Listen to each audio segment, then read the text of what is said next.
Welcome back. In this video, we're going to be configuring our Trustsec policy to start enforcing microsegmentation between our endpoints.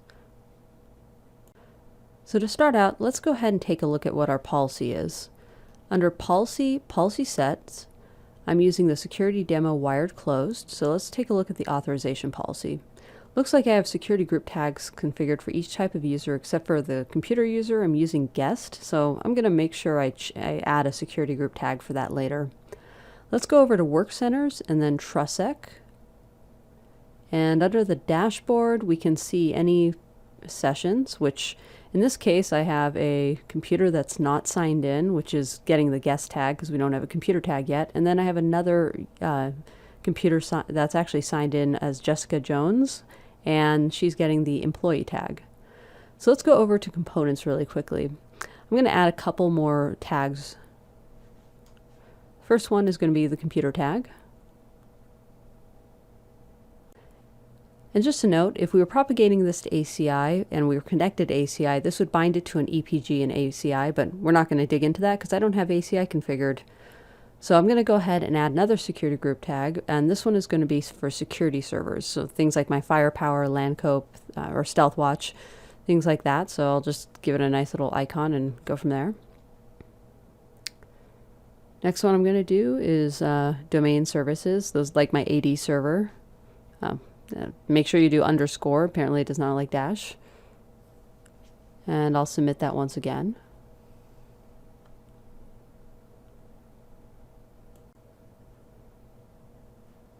So as you can see here, we can organize them by number, and we see the SGT number next to the name.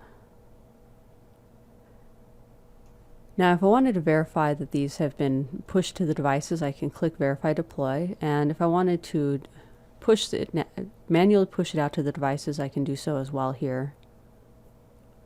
Let's take a look at switch 1 to see if the new security group tags are showing up yet. So show CTS environment data. We can see here security servers, computer, domain services are now showing up. I'm just going to clear that, scroll back really quickly, and go back to my ICE instance. And let's go back to the policy sets really quickly and replace that guest tag with computer because I'm a little OCD and I don't really want to keep that there. So I'm just going to exit out of that and put computer now.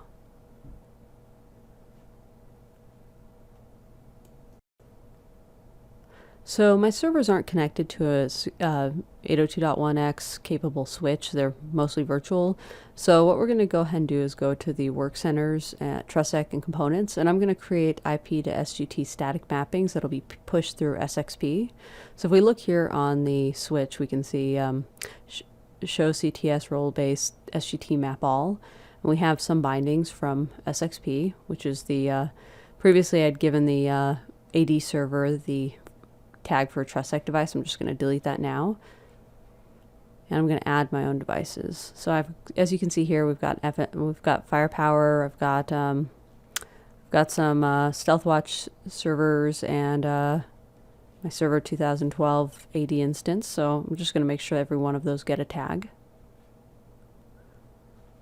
So first one is going to be for the domain controller, and I'm going to put that under domain services. So even if someone's not signed in, they still need to get an IP address and do basic domain services and login events. So I'm just going to make sure that has its own separate tag.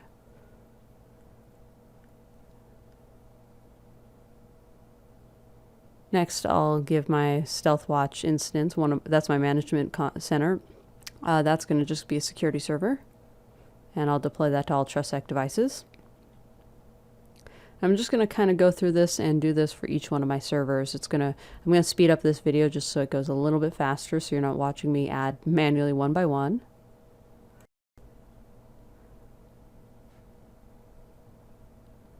Alright, I've went ahead and added them all. So if I want to deploy them to all my switches, I can choose which switches and click Apply. And it'll give me the status that's connecting to them, that the mappings were successful as they go. And we'll be able to actually check them in the command line if we want, or check the status here. As we can see here, the configuration is up to date, configuration up to date.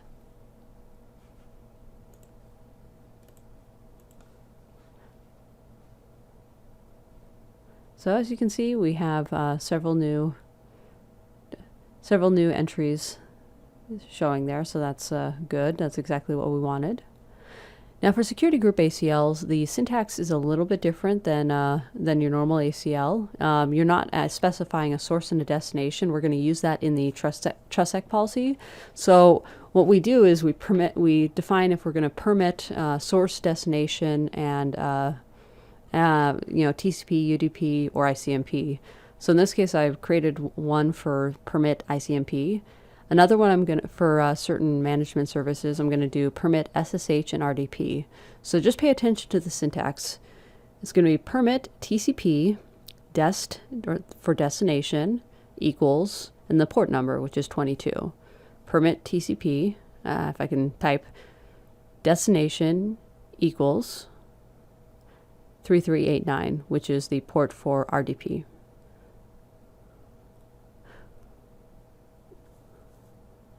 So I'm going to go ahead and duplicate that and just add an entry in there that's going to say HTTP as well for port 80 and 443. Those are going to be for my security servers. So let me go ahead and add that right now.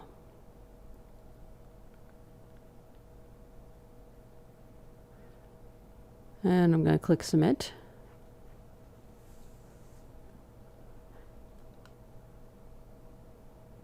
And in this case, we're probably not anything to push because we haven't configured the Trustsec Matrix yet, so it's not going to push these down without a applicable policy.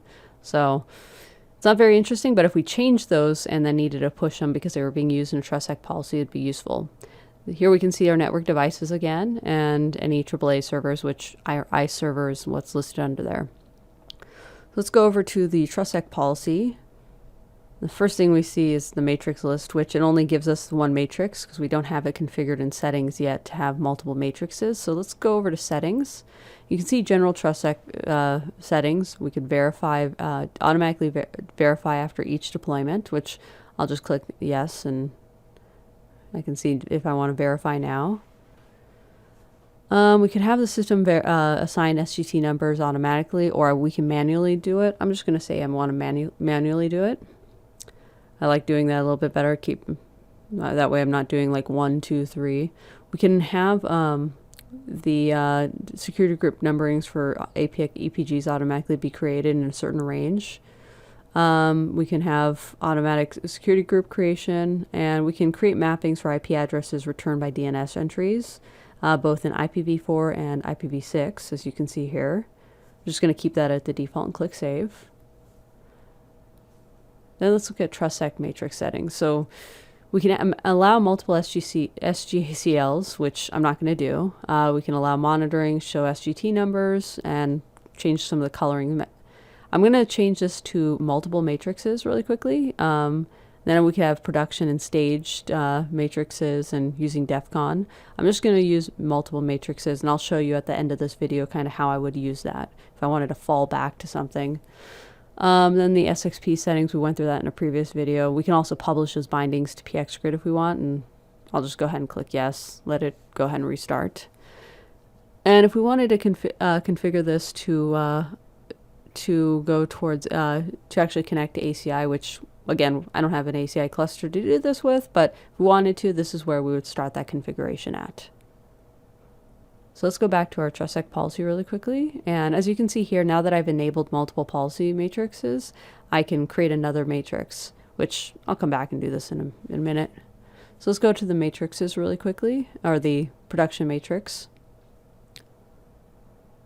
And as you can see here, it kind of lists out a grid. The left-hand side is the source, and the right-hand, the top is destination. So when you're applying the SGACLs, you're kind of applying them directionally. One thing to note is that Trustsec or Security Group ACLs, when they're applied in Trustsec, they are not stateful. So if you want it to be allowing return traffic, you could either create an ACL that basically is a source, allows the source, such as I'm doing right now, or you can just permit traffic. You know, let's say I do. From the admin to the employee PC, I create an SGACL that says I should only be allowed SSH and RDP. And then from the employee going back to the admin, I could hit permit everything. And technically speaking, it's not going to return a reply if it's from the admin PC unless it's on the source port, or from that from that admin PC is SSH or RDP. But in any case, I'm just showing the source, creating different source ACLs just to show you how I'd use them if you wanted to really trim it down. So let's take a look at our matrix really quick. As you can see here, this is kind of the full view. If we wanted to, we could actually trim this down by the drop-down view. So we can condense it with the ACLs, with the SGACL names, or we can condense it without the ACL names, make it a little bit smaller and more neat. But if you want to verify what you're configuring, it might be a little bit harder to do it this way. I'm just going to condense it without the names really quick, because it's just going to be easier for me to speed through this, because I don't have a lot of SGACLs. One other thing I want to add here, I want to add a security group tag for ICE really quickly. So before it was automatically choosing a security group tag. Now it's allowing us to, because of that change we made in the settings. So I'm going to give ICE an SGT setting of, or SGT tag number of 15. And we're going to go ahead and start this out. Give me a moment. And I'm going to speed up this part of the video because might take a few minutes for me to apply all these SGACLs, but I'll slow it down towards the end. But you can kind of see how it is. We just click the pencil button for each part of the matrix and choose. So give me a moment while I go ahead and go through this. And I'm fully aware I look like I'm on speed or something while I'm recording these videos and I'm speeding them up, but trust me, there's nothing that amazing, as you see after me doing the first one, that makes it that amazing. If you notice, I'm not filling out some of the cells, and that's because I'm going to change the default policy. So anything that's not explicitly defined will fall into the default, which is at the bottom there. Right now it's permit IP log, but it's I'm going to change it at the very end of this video. And as you can see, each time I pull up a cell, I can either choose permit, deny, or an SGACL from that drop down. Anything that's in green is actually just permit. If I had chosen deny, it would be filled in with red. And anything in blue, based on the default colors, is an actual SGACL, not just the permit or deny. Yep, almost to the end now.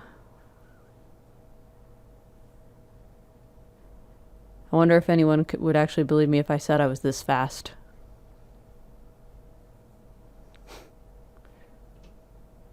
Alright, so we're at the end, and we click the default rule, and I'm going to change that to deny IP log. So as you can see here, there's my beautiful, beautiful Trustsec policy.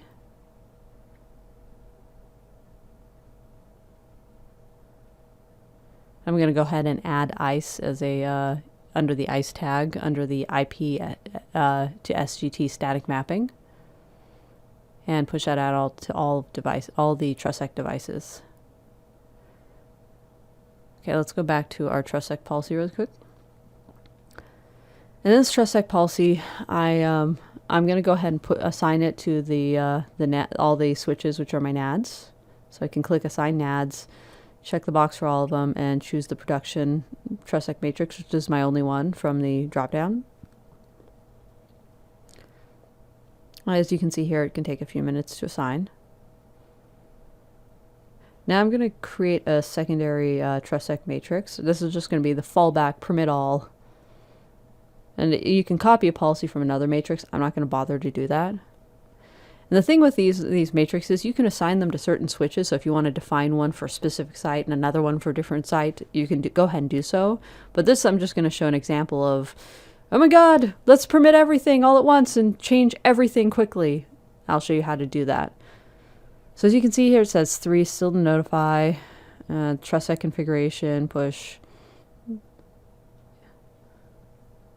Not much exciting going on here. Just going to click OK if we want to see the notifications.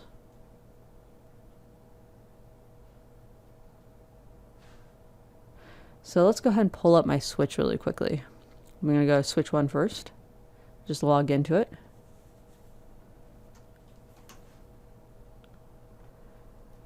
Let's do a show CTS role-based permissions. That should show us any ACLs that are downloaded. Wait, there's nothing. Why is that? It looks like it pushed. There shouldn't be an issue with it. Well, good. That's a good question. The reason being is that we have to configure one more thing on the switch besides our previous configurations in the other videos. We have to configure role-based enforcement. So the first command we'll do, let me go ahead and turn off the obnoxious console logging, or else we're going to get this command broken up.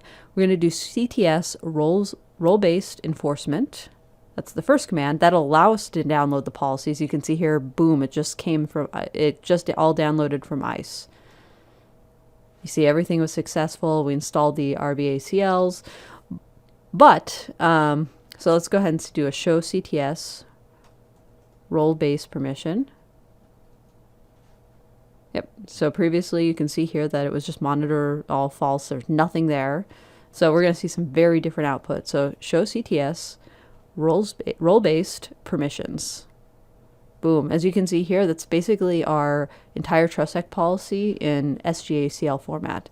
So it's kind of displayed out that in a much easier way. Let me turn off terminal monitoring really quickly before this gets really obnoxious.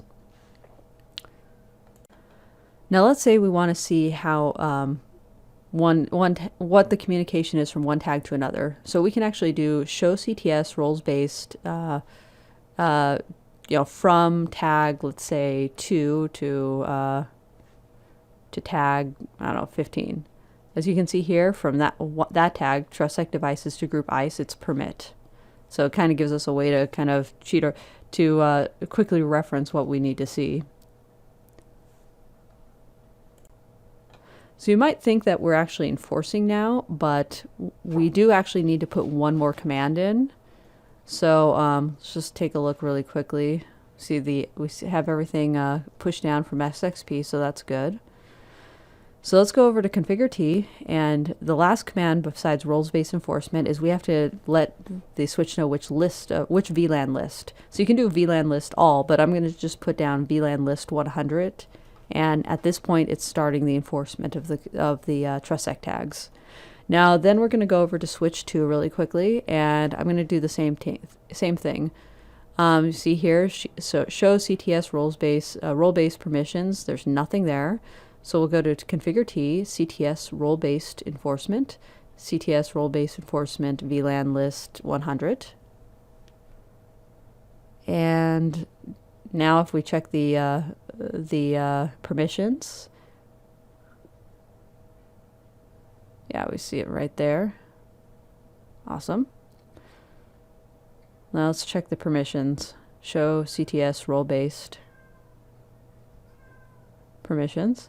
By the way, if you hear a cat in this video, sometimes my cat gets needy. But as you can see here, the whole security group policy was downloaded, so that's perfect. So what I want to do is I want to go ahead and test out this policy. So I'm just going to scroll back really quickly. And I have 2 PCs that are connected to the network. I'm going to sign into one as my employee account, which right now I should be signed into this as Jessica Jones. That's my employee account. And I'm going to sign into the other one as my domain admin account, which should be my CatMac account. So give me a moment while I sign into Jessica Jones.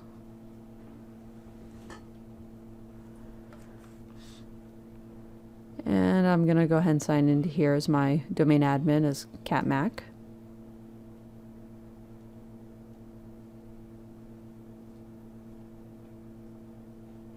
Alright, I'm signed into that. Let's go ahead and look at the Trustsec dashboard really quickly. And so you can see here we've got my CatMac account has the admin tag, and my Jessica Jones PC has the employee tag. And the admin PC is .105, and the admin account or the employee account is last octet is .103. We look at the SGT map, we can see that as well. 105 has the admin tag. So Based on this, let's go ahead and see how that policy would apply. Let me go ahead and pull back up my my switch. We're going to do a show CTS role-based permission from 4 to 5. And we can see that, 4 to 5. We can see that source SSH and RDP from employee to admin. So as long as the admin user is doing SSH RDP, then we'll do the reverse. And as you can see here, it permits destination SSH and RDP. So let's go to that admin PC, and I'm going to pull up a command prompt really quickly and try to ping it.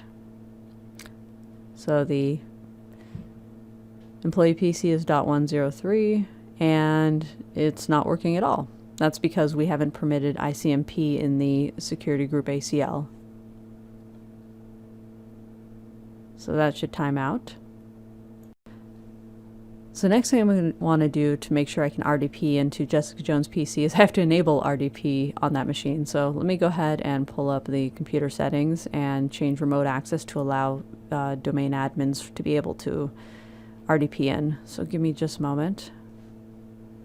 Just go to computer properties and then remote settings on the left-hand side. And since this is a domain managed PC, I need to go ahead and put my administrator account in, or one of them. And I'm doing that now. I'm going to go ahead and allow connections from users. And as you can see here, actually, my admin already has access. So I'm just going to leave that at B and just make sure that I can actually RDP in. I think the firewall is already turned off, but let me double check. It's already managed by the domain, so I'm not going to worry about it. So now back at my admin PC, let's go ahead and try to RDP in real quick. So it's 10.1.100.103. So I couldn't ping it before, but now I should be able to use my admin credentials and domain admin credentials and RDP right in. As you can see here, it's already connected on that port, but yep. As you can see here, the pop-up window shows and somebody is RDPing in, so it did work based on our security group tags, our security group ACLs, so that's perfect. What I was thinking about showing reports in this video, but you know what? I'll save that for a separate video. What I'll show you instead is how we can kind of use those different security group matrices. So as you know, previously we created another security group matrix, and I'm going to just show you what it's like to flip them over really quickly. So let's look at the fallback permit all, and let's take a look. So let's hit refresh real quick. We can see our three. This one's a completely unconfigured one, so we can click assign and assign that really quickly. And it should be just, permit all. It doesn't have any configurations in those cells. So I'm going to push that out. It's just a default policy of nothing, just permit everything. So it's pretty standard. Let's go ahead and take a look at the policy now. So let's do a CTS show CTS role-based permission. As you can see, everything is permit all. So that's just showing you how you can switch between security group matrix or security matrices really easily. And with that being said, thank you for watching, and we'll continue on in the next video.